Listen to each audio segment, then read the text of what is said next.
कोलकाता में 8 और 9 अगस्त की रात को एक महिला डॉक्टर की हत्या की जाती है, वो भी उसका काफ़ी विभत्स तरीके से रेप करने के बाद। ये न्यूज़ आप अभी तक सुन लिए होंगे, लेकिन फिर भी अगर आपको नहीं पता है तो मैं आपको बता देती हूँ। आज आज़ादी का दिन है, 15 अगस्त को हमारा देश आज़ाद हुआ था, लेकिन आज पूरे देश में प्रोटेस्ट हो रहा है इस तरह की घटनाओं को लेकर। और हर दिन हमारे देश में कहीं ना कहीं इस तरह की घटनाएं होती ही रहती हैं। तो हम लोग अंग्रेज़ से तो आज़ाद हो गए, लेकिन आज आज़ादी के 78 साल बाद भी हम कहाँ इसी लड़ाई में उलझे हुए हैं। कहीं पे किसी महिला का मर्डर होता है, कहीं पे रेप होता है। इस 8-9 अगस्त को ये घटना हुई, आज 15 अगस्त है। पुलिस इसका जांच निष्पक्ष ढंग से नहीं कर पा रही थी, तो अब ये केस सीबीआई को सौंप दिया गया है। लेकिन कई रिपोर्ट से पता चल रहा है कि इस केस को दबाने की कोशिश की जा रही है, सबूत को भी मिटाने की कोशिश की जा रही है।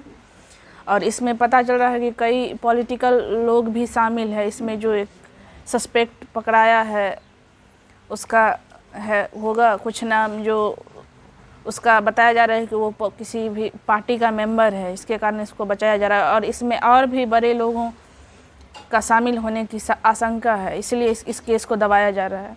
तो अभी पूरे देश में जो डॉक्टर्स की यूनियन है, सिर्फ वही प्रोटेस्ट कर रहे हैं। धीरे धीरे कुछ लोग और सामने आ रहे हैं, लेकिन जब तक यहाँ होता क्या है कि जिसके साथ घटना होती है सिर्फ वही लोग प्रोटेस्ट करते हैं, बाकी सब तमाशा देखते हैं। लेकिन जिस दिन देश में हर आदमी को लगेगा कि घटना किसी के साथ भी हुआ हो, लगेगा कि पूरे देश के साथ हुआ हो, सभी लोग एकजुटता दिखाएंगे, रोड पे आएंगे, विरोध करेंगे, तब जाके कुछ होने वाला है। ये कोई पहली घटना नहीं है, इससे पहले भी कई बड़ी बड़ी घटनाएं हो चुकी है इस तरह की। और ऐसे तो कई रोज़ होते ही हो रहती है किसी गांव या कस्बे में, जिसका रिपोर्टिंग भी नहीं होता है, केस को दबा दिया जाता है। और हम न्याय की उम्मीद कर भी किससे सकते हैं? हमारे जो राजनेता है, जो सत्ता में बैठे हुए लोग हैं, वो खुद अपराधी हैं। अभी जब इलेक्शन हुआ इस बार का लोकसभा का चुनाव, उसमें एक खुद जो क्रिमिनल है उस पर रेप का चार्ज है, एलिगेशन है, वो खड़ा होता है, इलेक्शन में जीत भी जाता है। एक और है जिस पे पता नहीं कितने हज़ारों में केस है, खुद मोदी जी उसके साथ उसको समर्थन करते हुए स्टेज पर उसका हाथ पकड़ के दिखाते हैं कि इसको वोट दीजिए। तो आप किससे न्याय की उम्मीद करेंगे? अब इस केस को भी देख लीजिए, कब तक इसको घसीटा जा सकता है। घसीटा जाएगा, फिर अचानक से कोई और मुद्दा ऊपर आ जाएगा, इसको दबा दिया जाएगा।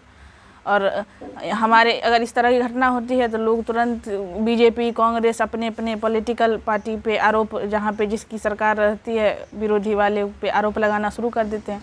हर मुद्दे पे राजनीति शुरू हो जाती है। इस पे भी हो रही है कि बंगाल में तो बीजेपी की सरकार नहीं है, तो यूपी में भी तो बीजेपी की ही सरकार है, तो वहाँ भी तो घटनाएं होती ही रहती है। तो क्या ये फालतू का ड्रामा शुरू हो जाता है कुछ भी होता है तो अब इसमें ये जो अभी इसका प्रोटेस्ट चल रहा है, ये नहीं रुकना चाहिए और इसमें बड़े लेवल पे और हर आदमी को सामने आना चाहिए और इसका विरोध करना चाहिए। क्योंकि ये अगर इस घटना को मैं उतना डिटेल में नहीं बोलूँगी, आप उस पर इंटरनेट पे जाकर देख सकते हैं, बहुत लोग बता चुके हैं। आप पूरा सुन भी नहीं पाएंगे, इतना दर्दनाक तरीके से ये इस घटना को अंजाम दिया गया है। और पता नहीं, सुनने में जब आदमी पूरा हिल सकता है, तो जिसके साथ हुई होगी उस पर क्या बीती होगी। लेकिन पता नहीं हम कब सुधरेंगे। महिलाओं को लेकर कहा जाता है कि महिलाएं शिक्षित हो जाएगी, पढ़ लिख लेगी तो उसकी ज़िंदगी बदल जाएगी। लेकिन वो तो एक डॉक्टर थी, अपनी ज़िंदगी में सफल थी, लेकिन अब उसको क्या चाहिए?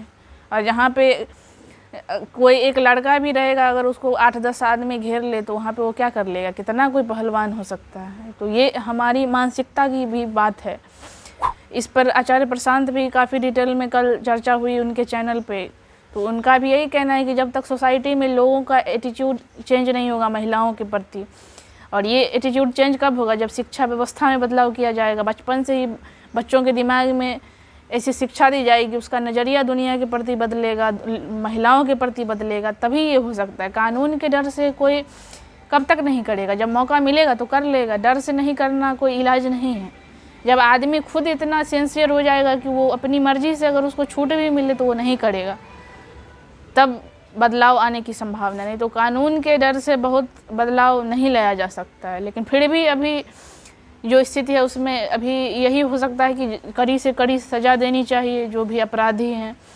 और सबसे पहली बात है लोगों में कानून का डर हो, और डर तब होगा जब आपको अपराधी को तुरंत सज़ा दें। तो यहाँ तो 20 साल 30 साल तक कोर्ट में मामला चलता है, तो अपराधी को भी पता है कि इसमें कुछ मुझे होने वाला है नहीं, तो किसी के मन में कोई डर है ही नहीं।